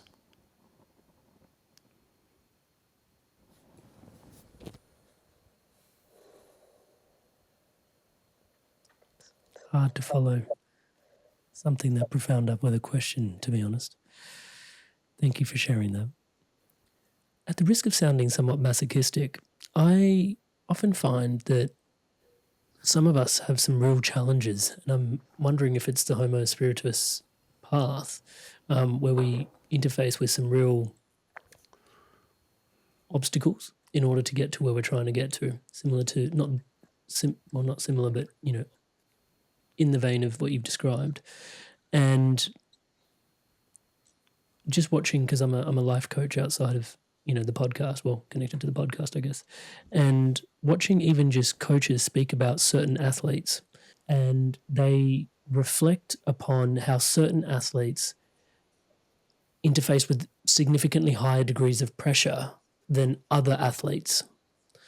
And for the layperson looking from the outside in, there is this sense of injustice, which is like, why does this person have to carry the team or wear so much more than all these other people, And it is a team. Like, there's no denying it's a team sport, right? But certain individuals carry a certain amount of pressure. The thing that always gets me is when speaking to these high-level coaches, these elite coaches, is they always say that pressure is a privilege. Yes. Brilliant. And I always, I sit with that, and then I get nervous about it on a spiritual sense. It's like, I don't want to be masochistic, But at the same time, it does seem like there is, just that beautiful metaphor of, it's high pressure carbon that pops out diamonds. It's how pearls are formed with just like all that and then like this pearl forms on the inside of under all these pressures. The dynamic of human suffering, I guess, is the nature of this question and its purpose in and around our journey and our path towards our callings. That's really beautiful, Amrit. It's a beautiful example of it. And for me, it kind of points up the difference between, the Buddha said very famously at one stage, pain is inevitable, suffering is optional. And I differentiate between the two of them. So pain is the price of incarnation. We volunteer to come down into a planet where there are tsunamis and earthquakes, into bodies which are subject to illnesses and eventually death. We volunteer to do that. And so pain is the price of incarnation in this physical three-dimensional plane. Suffering is the result of the stories we make up about the pain we're experiencing. And so the suffering has to do with the interpretations we voice on the experiences that we're having. And so two people can be having the same kind of a painful experience, and one will kind of process it and interpret it as an opportunity to extend love to a community. And others will kind of see it as, as a realization that life sucks and that I'm, being beaten up unnecessarily. So it has to do a lot with kind of the mindset with which I interpret the pain I'm experiencing. And so we have to be, in some senses, trained to look at pain very, very differently. And in fairness to one of the great things about Christian spirituality is this notion they have of the kind of the salvific nature of pain, that you can offer up your own personal pain for the amelioration of the pain of another person. So right now, this morning, in my community, one of our members is undergoing a very radical surgery for cancer. And the whole community has been praying for her. This morning, we've been praying at Mass last Sunday and doing the Rosary on Thursday. So there's this extraordinary outpouring of energy directed towards this woman. Her surgery began at 11 o'clock this morning. And there have been people all morning kind of beaming energy at them. And many of those people are in pain situation themselves. The woman who's organizing the Rosary campaign for her is the woman who had a lung transplant less than a year ago. And she's on all these kind of anti-suppressants so that she's not rejecting the lungs. And here she is, suffering fairly significantly herself even still, and she's organizing a group to pray for this other woman who has cancer. So the salvific invitation of suffering, that we can utilize the acuity of the kind of realization of my own pain, because it focuses, it laserizes my consciousness. The question is, where am I going to beam that laser? Am I going to use it to kind of complain about woe is me? Or am I going to use it as a kind of a healing tool to beam love at somebody else who's in similar circumstances or even worse? So the salvific nature of pain is hugely important in the Christian mystical tradition. Hi there, guys. I wanted to take a quick moment just to introduce you to my one-to-one coaching. It's something that I deeply love doing. As you can tell, conscious conversation is such a massive part of my life. And having one-to-one, deep, meaningful conversations with people where I get to show up as your brother or as the coach or as your mentor has been such a gift for me personally, and a gift for lots of the people that I have supported on the journey of living a more spiritually empowered, spiritually powered, spiritually aligned life. You don't have to take my word for it. Here's some examples of people all around the world that have experienced profound transformations through this coaching experience. Amrit is a fantastic coach. In a few sessions, he got to a depth that I'd only experienced before working with certain medicines. And He's gone through a lot of the struggles that you're probably facing, and Amrit's been a really strong, supportive figure in my journey. In control of myself. I'm kinder to myself. I actually have that vision and a purpose. I do feel like I'm a better version of myself already. Amazing energy. He was easy to talk to, which made me easy to trust him. Working with Amrit at 9 o'clock on a Saturday morning, and really I was bouncing out of bed. Whenever I get off the calls with Amrit, best money we've ever spent. I would not recommend him because I don't want everyone to know about him, and then I won't be able to book him. If he gets too busy, I won't get my turn. I would say absolutely. There's no way you can work with Amrit for a period of time without being transformed. So if you're considering him as a coach, do not hesitate, because you won't be disappointed. Alrighty, so hopefully that's inspiring your evolution onwards and upwards. And if you are so inspired to evolve, you can book in a one-to-one call with me directly at www.amrit.coach/life. And guys, if I can say so myself, I do think this is something quite special. Most people that I see building things online don't really work with people this deeply, this intimately, one-on-one as things start to grow, just because it is so time intensive. And yet I'm so deeply passionate about the transformation that comes from one-to-one coaching that just isn't available anywhere else. It would be my absolute honor and a pleasure to support your spiritual awakening, your spiritual path, your spiritual unfoldment. It is my life's work. I look forward to seeing you in the call. Back to today's podcast. I couldn't help but reflect on what you were sharing, in that, again, the risk of sounding masochistic, the fact that it was being spearheaded by someone that had been through so much themselves, there is this connection factor for the human being that, we really connect through our challenges and our suffering. Like, we really understand each other. It humanizes us. And it I don't want to say trauma builds communities, but you know what I mean? Do you understand the nature of what I'm saying? Absolutely. You're absolutely right. So we have another member. At this stage, we got a very international community. In fact, we got a woman from Tasmania who's a regular member on Sunday mornings, although she's like 17 hours ahead of us. Yeah, but she's there on Sunday mornings. So we have a guy in North Carolina where this huge hurricane went through, last month, and they lost everything. And what he said to him, his name is Tom, and what Tom said is, he never saw such compassion being exercised by people who had nothing. I know I've been in contact with him on a regular basis. He was here at Mass again yesterday. And he said, as they're recovering from the trauma of the hurricane, selflessness is now beginning to morph for some people into selfishness. So in the eye of the storm, they were able to get out of their own needs and look out for each other and act in very unselfish fashion. But now, once kind of the infrastructure's been put in place again, it's like everybody's going back into their own little pod, and selfishness is beginning to kind of raise its head again. So what you're going to find in any kind of catastrophe, it's going to bring out the best and the worst in a community. Yeah. Yeah.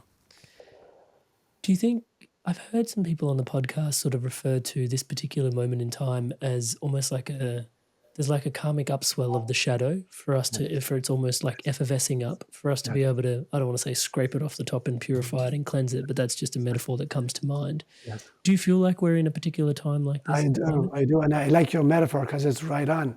Because I think that this is the stage of human history as we navigate from Biosphere to Noosphere, that the people who came in with that intention of kind of working with this reality. Now, there's a great American psychologist, actually from Czechoslovakia originally, a guy called Stan Grof, who created a system called the perinatal matrices. I don't know if you've ever encountered it. He believes that birthing goes through 4 stages, and that depending upon what stage is most difficult for the baby coming out, there'll be a corresponding kind of neurotic behavior in the adult subsequently.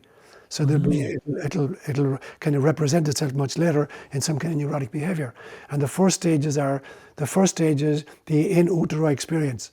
Is the womb a happy place or a healthy place for the child, or is it unhealthy? So is the mother kind of well nurtured? Is she living in a kind of a peaceful area? Or is she doing drugs? You know, is she addicted to alcohol? Or is she in an abusive relationship? So what is the kind of the womb experience like for the child? That's the first stage. The second stage is once the contractions of birth begin. Now the walls are closing in, the roof is coming down, the floor is coming up, but the cervix is still closed. So there's no way out. So the child is totally trapped in this environment and is freaking out. And that'll manifest itself, you know, eventually in a form of neurosis. The third stage is the cervix is now open and the child is spelunking through the birth canal. Has been squeezed, you know, maybe it can last 4 hours or 24 hours, depending, you know, on the situation. And now it's a do or die situation. Am I going to succeed or not? And that'll lead to particular kind of neurotic behavior subsequently. And the fourth one is the baby is out. And now there's all these bright lights and all this noise and the umbilical cord is cut and people are slapping it on his backside. And so that's the fourth stage. I think this is what's happening to the global community right now. We're literally experiencing, you know, a kind of a global birthing.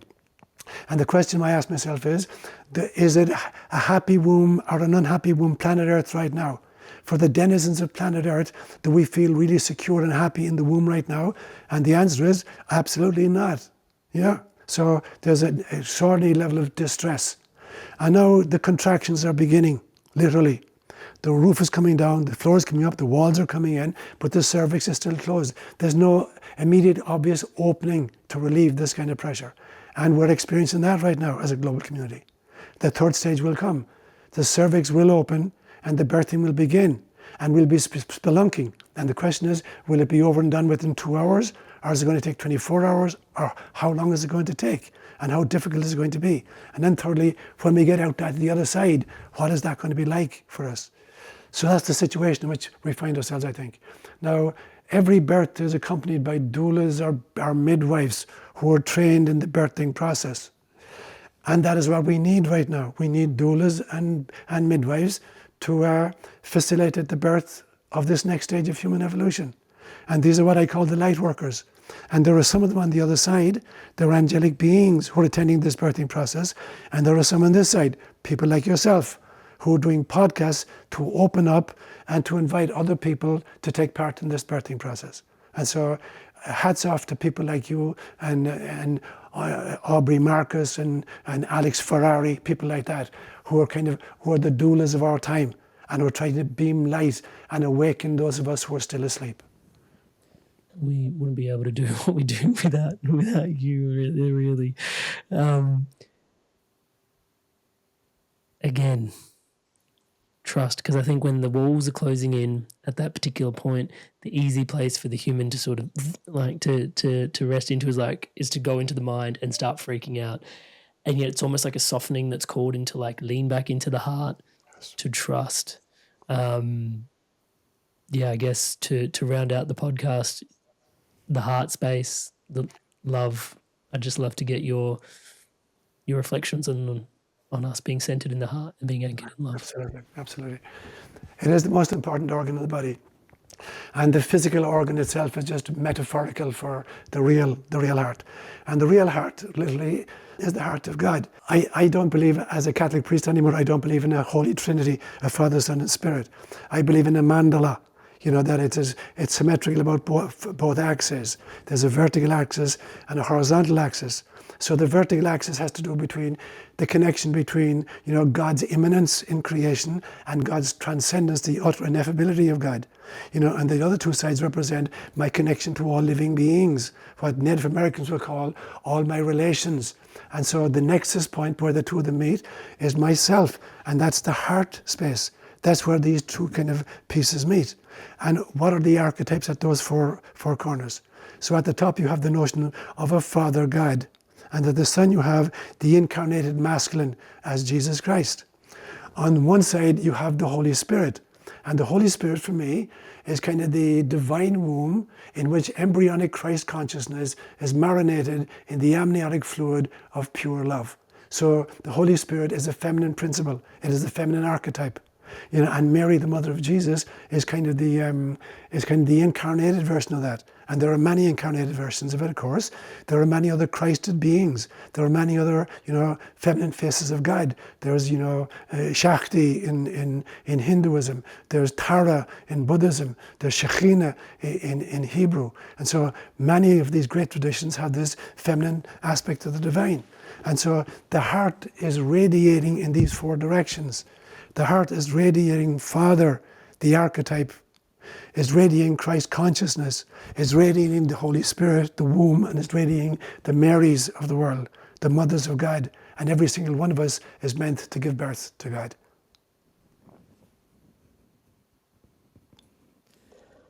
Sean. My goodness. Thank you. Thank you so much for this incredible podcast here today. It is such a gift and an honor to be sharing in such a conversation. And also, it's not lost on me that, I don't want to say you're a heretic at 5. but, hear me out, wait. This is your life's work. You're developing your own cosmology, finding your own, weeding your way through the waters. With, for myself, see to where I'm seated, such clarity, such grace, and affording, so many of us so much. And I'm a big fan of the book, Setting God Free.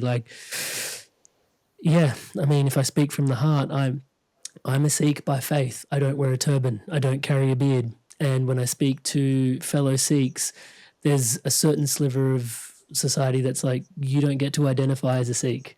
And then there's a whole contingent of Sikhs, which is like, as long as it's alive in your heart, bro, you're good to go. And, the book, Setting God Free, the engineer in me loves it, the mystic in me loves it, the whole way that it sort of carries you through like psychology, then science, then spirituality, and then ultimately God. It's a really beautiful read. I'll put a link to it in the show notes below. But all of that to say, thank you for your time here today, but also thank you for you. Like, honestly, just so grateful for the person that you are and what you're sharing and carrying with us all here. I just letting you know the last page and chapters of the book, there's a piece about a call to the mystics, and I will actually read that out as a monologue and as a piece to sort of add to the end of the episode for everyone to just get an insight into what the book is. Let me just say something to you, Amrit, that you have a beatific smile. Your soul shines through your face, and you got the greatest laugh. Absolutely. You could do a whole podcast just laughing and looking at the audience. No one would listen to that. They wouldn't need to listen. They would just look at you. You're too kind, Sean. Thank you so much again. Appreciate you so much. Namaste, my brother. Inspired Souls, as promised, here's an excerpt. It's the finale from the book of Setting God Free, and it's called Bring On the Mysticists. Everyone is potentially a mysticist. What Sean sets out through the book as the blend of mysticism and science, a mysticist.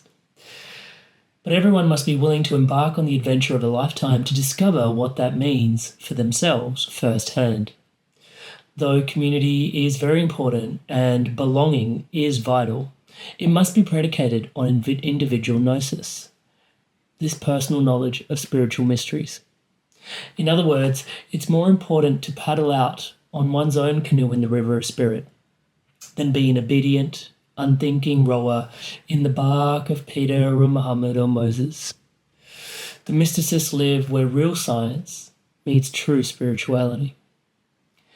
The mystical impulse is the umbilical cord connecting us to Source. It is the deepest instinct of the soul that lies behind all real evolution, of the individual and the group.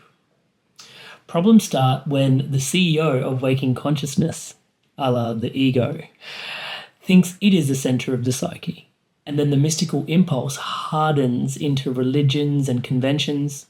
Human history is littered with diversions and distractions that have hijacked this energy in the service of fear, the service of greed and violence, perpetrated onto other individuals, other communities, and even upon Gaia herself.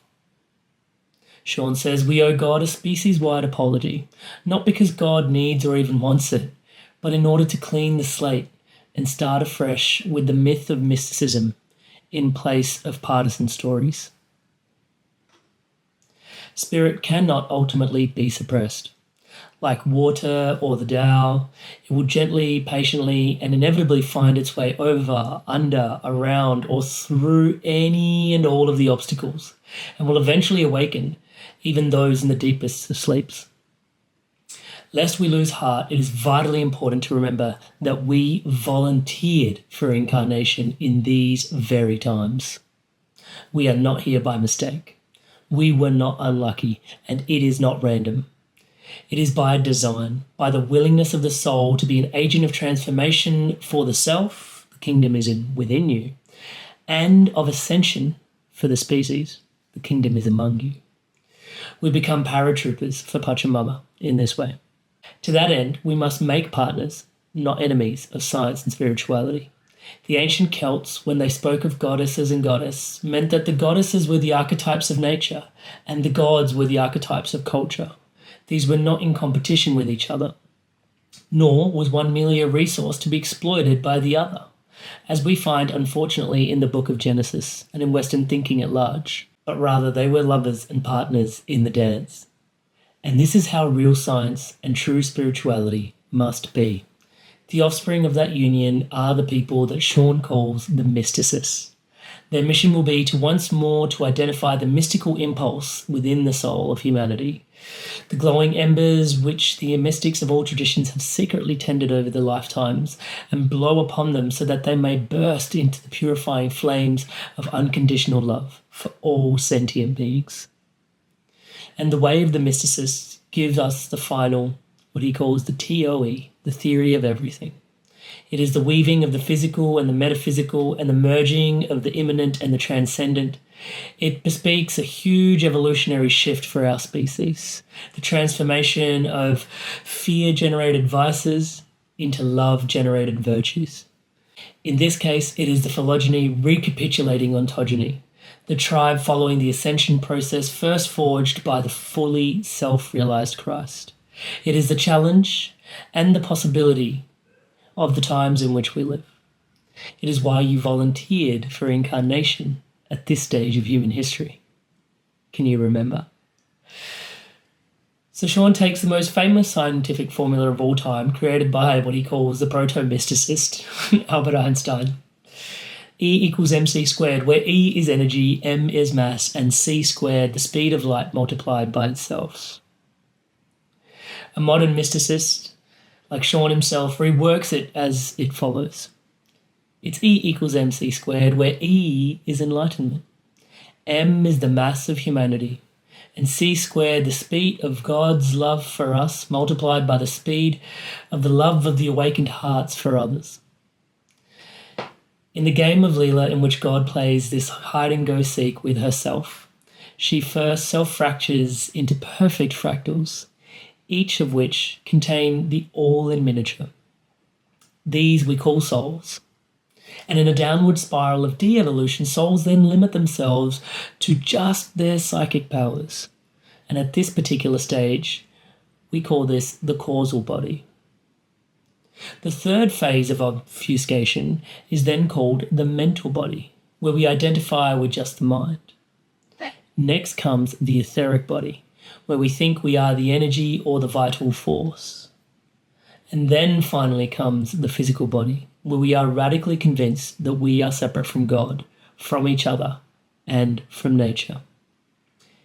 Sean says this is the low point of de-evolution, a phase in which existential angst, fear, greed, and anger are the primary responses to meeting others. But this is precisely where evolution begins, as we claw our way back out of the pit of isolation, reversing the previous stages of descent back into the heart of God in our ascension project. We are like the individual waves pounding mercilessly on the coastlines of separate islands, only to finally realize that we are simply movements of one global ocean, massaging the body of a single global landmass. We are both the yin and the yang. And then comes the laughter of Leela, dissolving the illusion of separation from source, and the rapturous homecoming of rushing into the arms of God. It is this which prompted Jesus' final words on the cross of incarnation. Father, into your hands I commend my spirit. What's your favourite story that your grandfather told you? Oh, God. He talked to me a lot about the fairies. So one of my favourite stories he told me was he grew up near a very well-known Irish village called Blarney, where the Blarney Stone is. You've heard of the Blarney Stone? Yeah. And he lived 2 or 3 miles away from the village. He was born in 1882, so this happened when he was about 7, so 1889, from a very poor family. And one evening, his mother sends him down to the shop, which is about a 2-mile trajectory, to buy a bag of sugar for the tea. And like any little 7-year-old boy, he's just wandering around, looking at everything, looking at the cows, picking up stones and looking at the earwigs under the stones. And it took him like about 3 hours to get out to the shop. And he buys the pack of sugar, and on his way back, and by now it's dark. Yeah. And he hears this music, and he was a great musician. Subsequently, he hears this music. So he starts following this music with his bag of sugar under his arm. And he comes to this hillside, and there's a tiny splink of light emanating from the hillside, and the music is coming from there. So he crawls up, and he's looking inside, and he sees there's this huge big underground chamber, and it's lit with lights, and the fairies are having what we call in Ireland a shiamsa, a kind of what would you call it? A concert, Ceremony. A ceremony, yeah, with music and dancing and whatever. Yeah. And they're all in there, and they're playing the fiddle, and they're trying to sing a song, and the song goes like this: Delwyn de Mart, Delwyn de Mart, Delwyn de Mart, Delwyn de Mart, which means Monday, Tuesday, Monday, Tuesday. But they can't finish the song. It feels very different. So he's listening, and after the 5th or 6th attempt, he joins in and he says, Delwyn de Mart, Delwyn de Mart, Delwyn de Mart, ste Kerdin, Delwyn de Mart, Delwyn de Mart, Delwyn de Mart, ste Kerdin. Monday, Tuesday, Wednesday. But he finished the tune. It sounded finished. So they look out and they say, come in here, come in here. We've been trying to finish this song for years and we could never finish it. Come in, have a cup of tea with us. And then one of them says, but we have no sugar. And my grandfather says, I've got a bag of sugar here. I've got a bag of sugar. So they share the sugar, and he sits down, and they say to him, are you able to play the fiddle? And he was a great fiddler. He says to give him a fiddle, and he's playing the fiddle. So he's there for a while, and then they said, you better go home to your mother. So he climbs out, and it's broad daylight, and the whole village is out, and there's a policeman. They've been looking for him. He's been missing for 7 days. He's been underground for 7 days. And the first question his mother asked him was, where's the bag of sugar?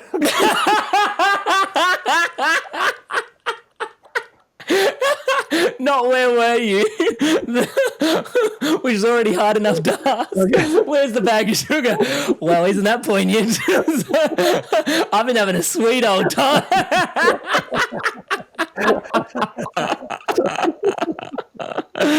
Oh my goodness. It's really beautiful to feel how they transmit so much wisdom through story. Yes, absolutely. The wisdom carrying of storytelling. So if I can share one of the stories my father taught me, gave me, but then my grandfather, I was on a train with my grandfather. My grandfather worked in the trains, and subsequently when I became an engineer, I was working in the railways a little bit. It's interesting watching the conduit, but the story was Baba Nanak when he passed, or Guru Nanak when he passed. Yes. He was neither Hindu, he wasn't a Sikh. Wow. Okay. Because the Sikh faith was only established after the 10th guru. So Yeah, all the yes. way through, there was Hindu followers, Muslim followers, followers from the land Brilliant. that were, coalescing around this, Teaching. let's just call it a light or teaching, yeah. And so when Baba Nanak passed, they had this really interesting thing where they buried, they didn't know what to do with his body. Right, so they're like, do we bury it or do we cremate it? Because Hindus cremate and Muslims bury. Yes. And so I was like, what are we going to do about this? And so they went to the wise people of the time, and the wise people said, look, this is what we're going to do: leave the body in a chamber, yeah, and both sides bring your flowers. Yeah, and obviously they went away and played the game with like, what are the most flowers that are least likely to wilt, and whichever flowers are left standing the longest, those flowers, Baba belongs to them, so the guru is theirs, and then we'll follow those rites. And so what ended up happening was they went and did that, put the chamber, and flowers stood there, flowers stood there, flowers stood there, flowers stood there, flowers stood there, flowers stood there, flowers stood there, flowers stood there, flowers stood there, and eventually they were like, this is not getting anywhere. And they opened the chamber, body gone. Wow. But there was the sheet that was lying on top of the body. Yes. And so what they did with the sheet then was like, now they could have decided to do something together as the sheet, with the sheet. In their wisdom or knowledge, which you helped us to know the difference between wisdom and knowledge. In their knowledge, what they did was they cut the sheet in half, and the Muslims got to bury their sheet, and the Hindus got to burn their half of the sheet. Wow. And for the people of Punjab, the story goes that that's why Punjab is where half of it's in Pakistan, the land of the Muslims, and half of it belongs to India. Wow. And it belongs to the Hindus. That is brilliant. Had we have learnt to honour properly, we would have had our own land. Yes. Right? That's brilliant. And my dad taught me that, and my grandfather, I remember being with my grandfather, and I was only like 7 or 8, and he's like, do you know why Punjab is half and half? And I was like, yes, and I told him the story. And I remember him, just stories, man. Like I remember the glint in his eye. Like I know that sounds so cheesy, when he was just like, I remember teaching that to my son and what it meant for him in his heart, that his son had carried that on for him to impart in his son, and what that meant to him, like about what's carrying forth. It was just, and I remember like, he didn't have to say anything. Like he just sort of sat and just enjoyed my company at that point, it was a real moment. And I continue to reflect on the importance of stories. Becoming a father myself now, you've probably met plenty of Sikhs on your path. I've studied that sometimes. That the real guru at this stage is Guru Granth Sahib. So it's the kind of stories and the written accounts. It's really a gift to feel. Just scripture as well. I think studying scripture is a whole calling yet to get to. Yeah. And to be able to unpack it, not kind of rationally, but metaphorically and in story and in mythology and at the heart level, to let it speak at the heart, not just at the head. Yeah. And also the fact that the wisdom of the people that wrote it, but then also the wisdom of the people that teach you how to interpret it in ways as well, because it's that age old, right? Like the same person doesn't step in the same river twice. Like you'll bring the same heart with a different frequency to the same reading, and scripture lights up completely differently, and you're like, this used to mean this to me. It's written the exact same thing. Now it means this. Both are profound. This is where I'm at, and it's just like it's mirroring back your own cosmology, right? Like your own journey forth, like where you're situated in your constellation at this particular moment in time. Like it's absolutely. I find that utterly profound. I've really enjoyed this conversation, Amrit. Really enjoyed it. Woo! Inspired soul, you made it through to the end of another incredible podcast. Thank you so much to your inspirations to evolve. It is such an honor to be your brother walking this path by your side. Thank you to all of you that are subscribed to the channel. Everything you see around here is truly powered and empowered by your subscription to the channel. Thank you so much for your love and support. To all of you that haven't yet subscribed, please do take a moment. As I'm saying the word subscribe, the button below is lighting up in the colors of the inspired evolution. Please hit that subscribe button, hit the bell notification icon. It helps with everything we're doing here, championing love, positivity, and wisdom around the world. On screen now, for you to continue your inspirations to evolve, YouTube's actually selected your best video for you, your next favorite video that it has deemed based on your user behavior, what's going to be best for you to watch. They're on screen now. So go on, make your pick, take your click, take your pick, make your click. There we go. And I'll see you in the next one. Can't wait to see you there. Go on.